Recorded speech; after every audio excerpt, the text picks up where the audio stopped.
Well, we're going to continue our series this morning called It's Complicated.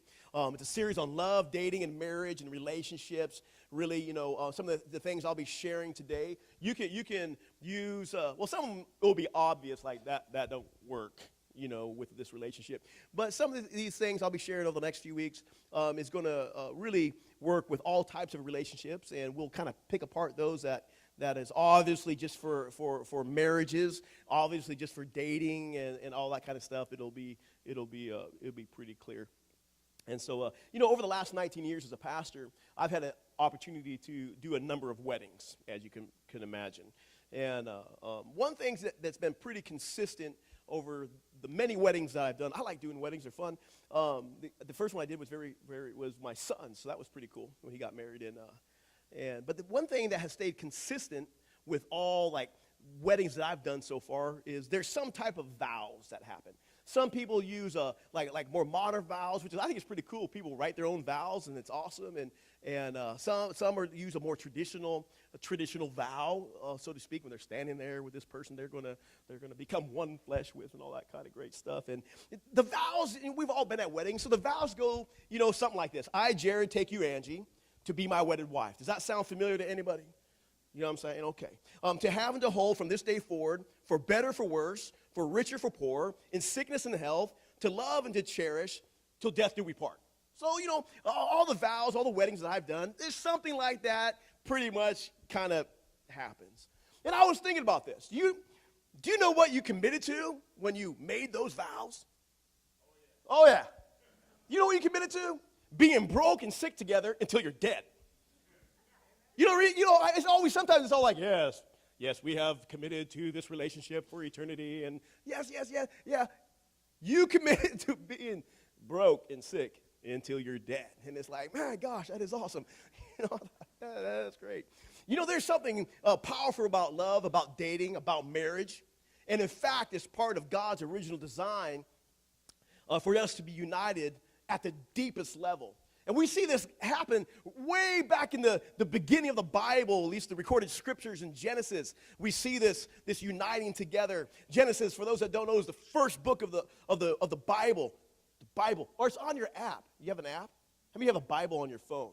It is awesome. It's the first book of the Bible. Genesis chapter 2, verse 24 says this: For this reason, talk about marriage, a man shall leave his father and mother and be united to his wife, and they shall become one flesh.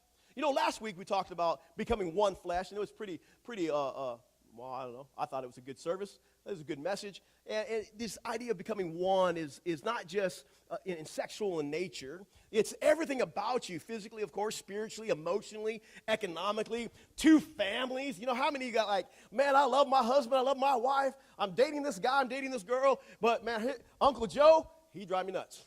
And Uncle Joe's not your uncle, it's his uncle. You know what I'm saying? But it's two groups of people that are being pressed together. Yet for some of us, we have experienced the opposite of this pretty cool uniting. We've experienced the pain of divorce, which I believe the church has done a horrible job in helping people through that personally. The pain of divorce. We have experienced, many of us experienced the anxiety over the search for the right one. You know what I'm talking about? I'm searching for the right one. How about this? How about we've experienced, some of us, loneliness as a single person. I'm looking for love. I'm looking for that person. But there's many of us who are married. We experience loneliness as a married person. Right? Got pretty quiet in here. Yeah, sorry. As you notice, I'm wearing this wristband, of which I hope you take one when you leave. On it says, "No one stands alone," and it's our commitment to one another that in our church community that we don't live life by ourselves. We don't live life isolated. We don't try to do this Christian life. We don't try to do life as a follower of Jesus by ourselves. We want to be committed one to another. And how we do that in our church is we have what we call as growth groups. And our growth groups will start in October with 2 of them. My wife and I are doing one. And we'll have many more starting in January. And it's our whole design of that is like that we can walk through, it's not, sometimes in church you think, man, is everything bad? Is it a bummer in life? Sometimes we go through stuff that is awesome. We want to share that with other people. Like, man, it's awesome. And sometimes we walk through stuff that that you're only really going to talk about or only really work through in relationship with people. And you know what? Relationships take time to build. And it takes intentionality. It takes people who decide, I'm going to do something. I'm going to get outside of myself and begin to let that trust be extended to other people. And man, when you start doing that can get pretty messy. You know what I'm saying? Because trust, you can get your trust what? Broken, And so, but this is like our reminder that we don't want to have a church community of isolation. We want to have a church community that we don't stand alone. We have somebody to walk through life with. I think that's pretty cool.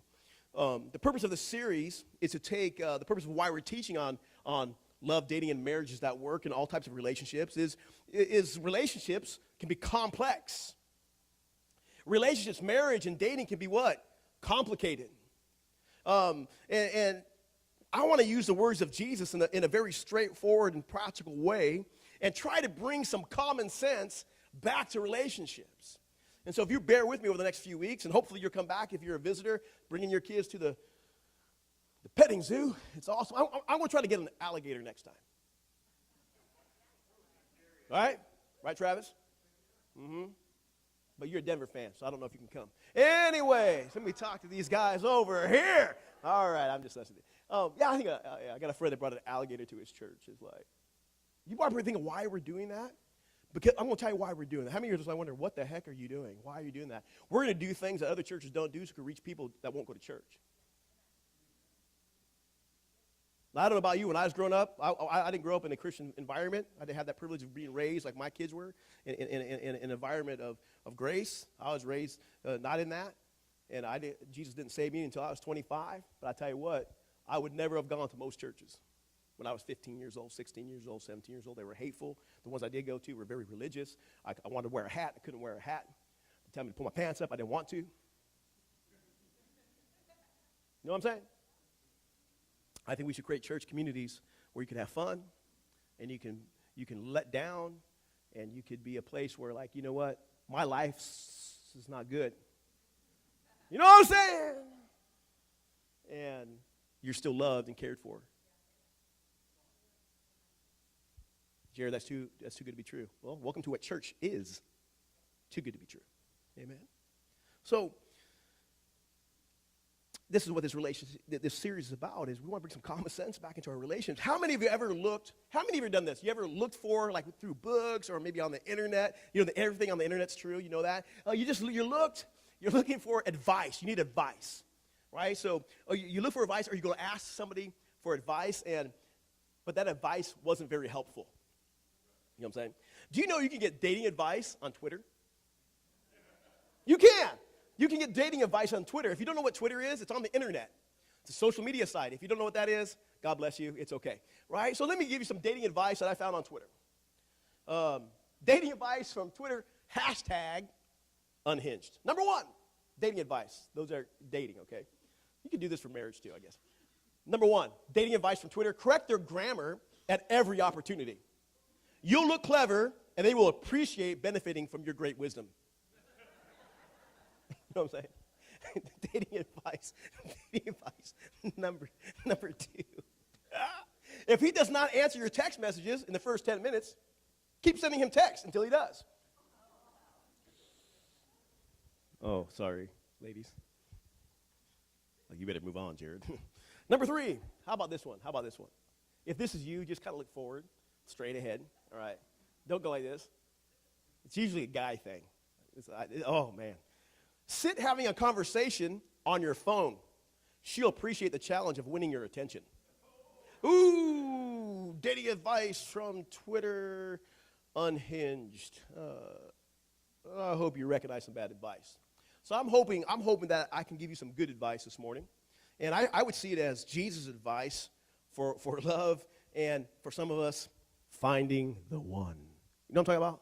Finding the one. Now you could be sitting here going, I'm married, this doesn't apply to me, I'm already married, I've already found the one, Jared. But you're just targeting singles. No, my friends. You can take great notes for all your other friends who are looking for the one.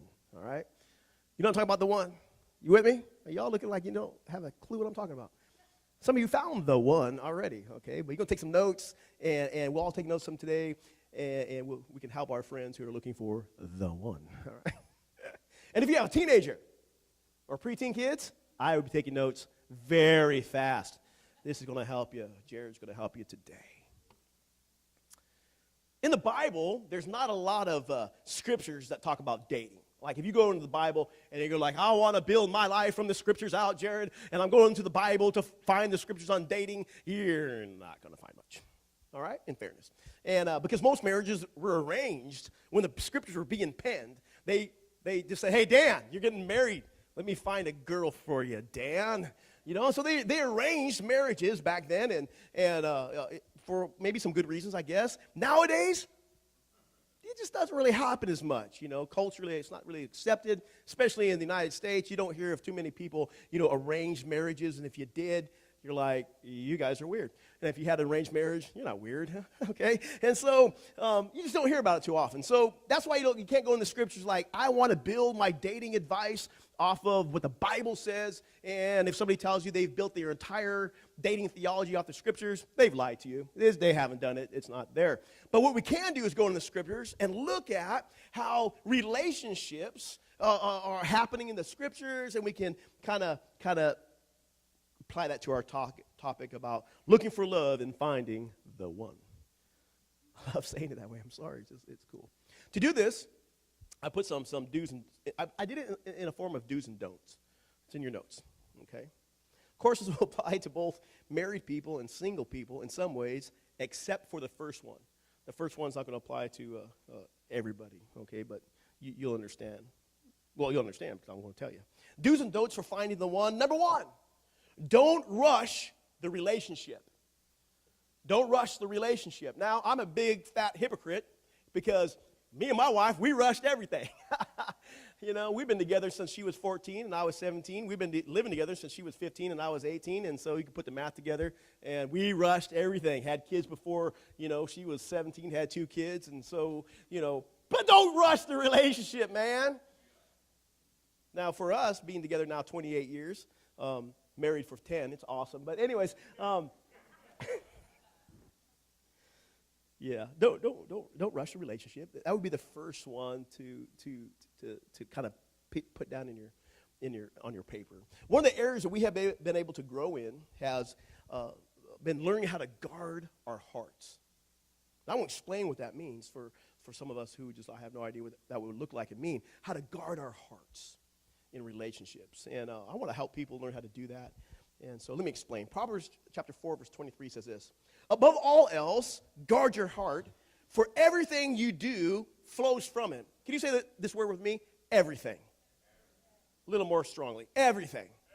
Thank you. For everything you do flows from your heart. In the scriptures, the heart represents the seat of our emotions. It represents the deepest part of who you are. When the heart is damaged, it can affect every relationship that we have. Now, for some of us, these type of messages can be very emotional, very hard to listen to. And I'm praying for you. You pray for me as I'm teaching it. And for some of us, we're going to be like, yeah, I completely understand what you're talking about. Everything flows from our heart. And our relationships are affected because our heart's been affected. And that's your story. I mean, that's just your life. You understand that. Later on, towards the end, we're going to hear we're going to have a video testimony from a guy, part of Timberlake Church, who it's powerful what God has done in his life. It's about a 4-minute video. You'll love it. Hold on to that. To learn how to guard our hearts is essential. Doesn't mean we don't allow people in. Some ways we guard our hearts is we don't let people in. You know what I mean by that? You know, we don't let people in. That's not what I'm talking about. To guard our heart, it means we protect the very center of who we are. So it's not as spooky as it sounds. It's like, how do I protect myself? How do I guard my heart? At the same time, have healthy relationships with friends, with family, with my husband, with my wife, with my boyfriend, with my girlfriend. How do I have healthy relationships? At the same time, guard my heart. It's important to understand this because the decisions that we make today will follow us into the future. I mean, we understand that, right? You don't need to be Yeah, it's easy to figure that one out, right? So how do I guard my heart? How do I do it? If I should guard my heart above all else, really? Above all else, guard your heart, for everything you do flows from it. So how do I do that? Jared, how do I guard my heart? We need to learn how to, we can be aware that we can fast track relationships. Do you understand what I mean by that? We can fast track relationships. And this can apply if I'm dating somebody, this can apply just reaching out to people, becoming friends with people. We need to learn how to guard our heart. How? We can fast track relationships. Does that make sense? Let me explain it. We'll look at the example of dating because it's easy, right? When we find the one, we can fast track emotionally, right? We can fast track emotionally. We get too attached before we know the person. You know what I'm saying? We get too attached emotionally before we know the person. Now, that doesn't have to always be in dating relationships. That could be just in relationships in general. But looking at dating, we can, now if you're already married, this probably don't apply to you. Well, you take some notes for some friends, but if you're dating or you want to date, we can get too attached before we know the person. We used to call it, that dude is sprung. You know what I'm saying, back in the day? That dude is sprung. He is sprung on her. And it was ugly. Anyways, you know what I'm saying? Sprung. And so we can fast track. We get attached emotionally too fast. Number two, we can fast track, of course, then physically. You know what I mean by that? Right? You know, there's chemistry with a person. There's physical intimacy. It's a natural desire. I think sometimes in the church we make it sound like sexual intimacy is like weird, and it's not. You know, it's not weird. But we can fast track emotionally. We can fast track it physically. The Bible, the scriptures are clear about that. 1 Thessalonians chapter 4, verse 3 and 4 says this. It is God's will that you should be sanctified, that you should avoid sexual immorality, that each of you should learn how to control your own body in a way that is honorable and holy. The way God defines that is between a man and a woman in marriage. Now, I know this is not how many of us may define that, and I know that's definitely not how society defines it. And what we do with that, what you do with that personally, is up to you. But I know this, usually in the church, what people try to do is scare people into behaving a certain way, right? We try to scare people into behaving a certain way. And we'll use fear to get people to do what? Obey, right? I've heard things like this. If you have sex outside of marriage, you're going to get a disease. You're going to get an STD. You know what that is? All right. I've heard all kinds of things. If you have sex outside of marriage, you're going to have an unwanted pregnancy. If you have sex outside of marriage, you're going to go to hell. You're going to burn for eternity. And we try to use fear to get people to comply. God never uses fear. One of the biggest ones that is the most horrific things I've ever heard people use. If you have sex outside of marriage, the Seahawks are going to lose. And that's horrible, man. It's horrible. I mean, come on. The Seahawks are going to win. And the Broncos and the Cowboys are going to lose. No, hey, just kidding, guys. No, you can't. Don't use fear. If you're using fear to control your kids, if you're using fear to control your own life, if you're using this fear of this place that you're going to go to and all that kind of stuff, don't use fear. Use love.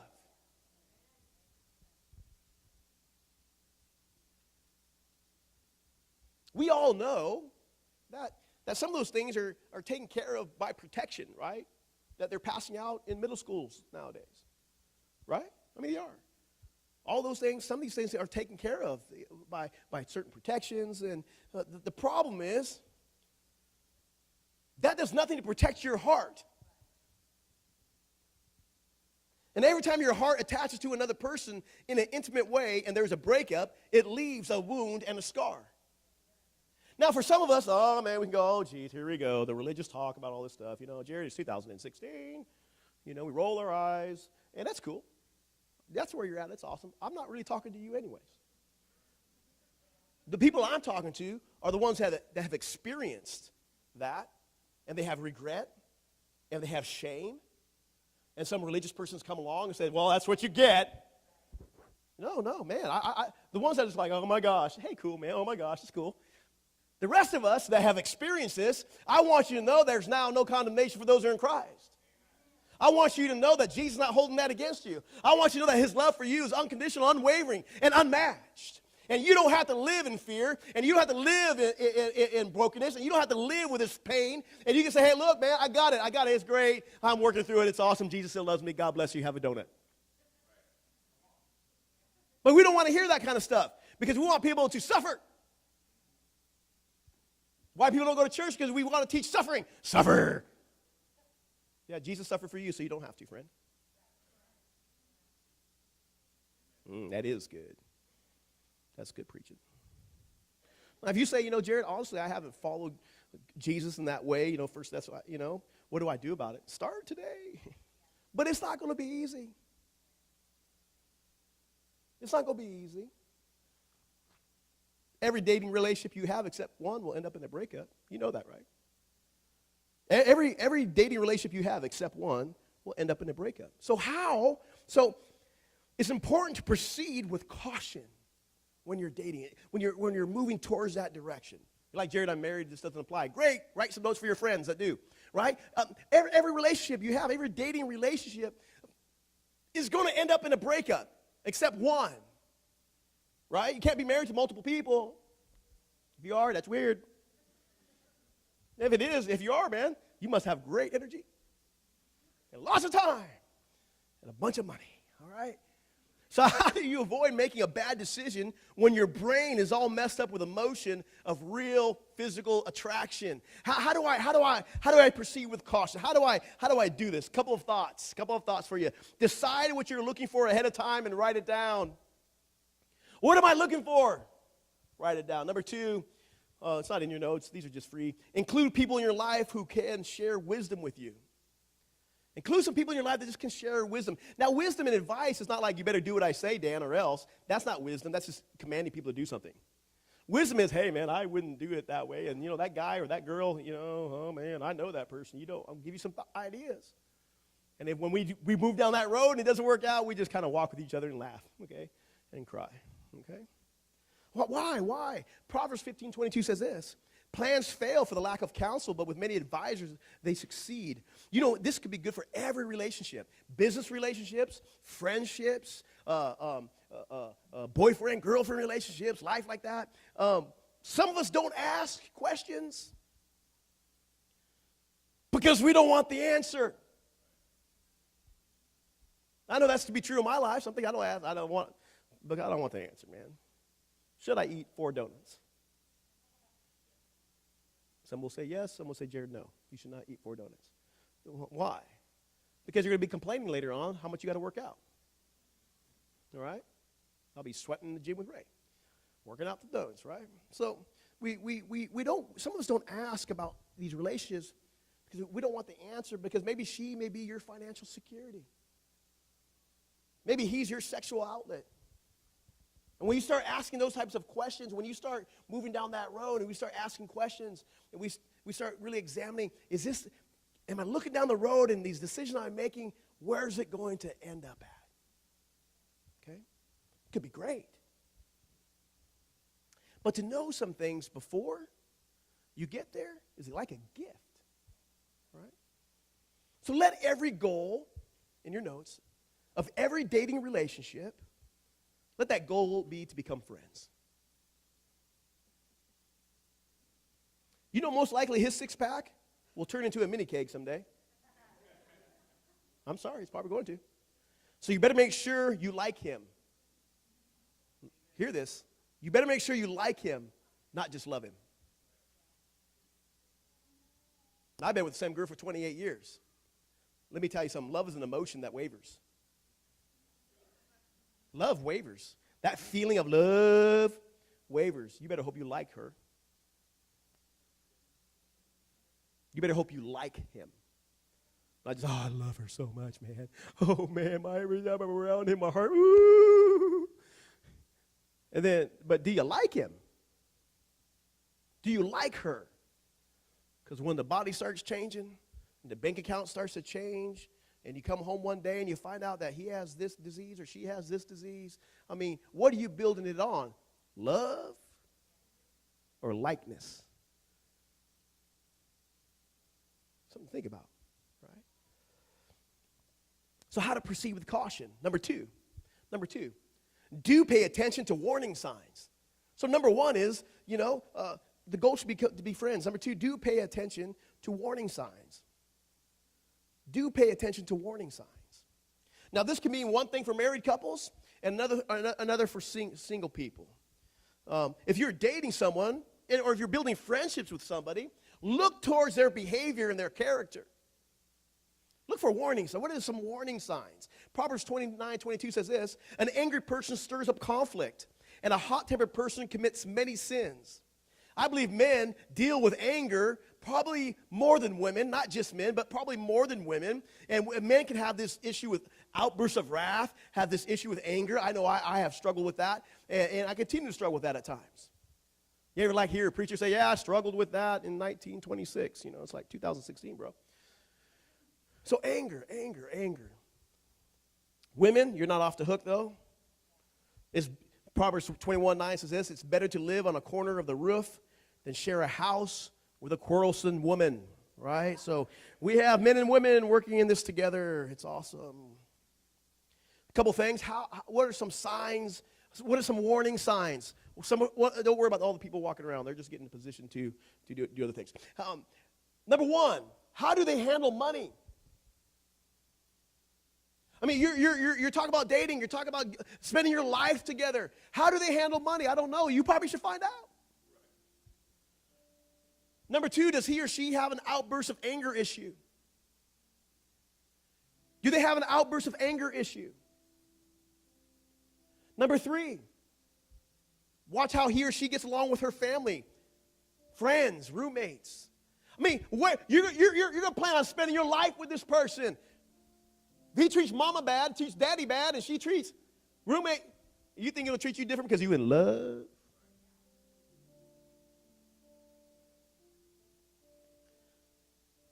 Couple thoughts. If the warning signs are bad and you're single, press the eject button.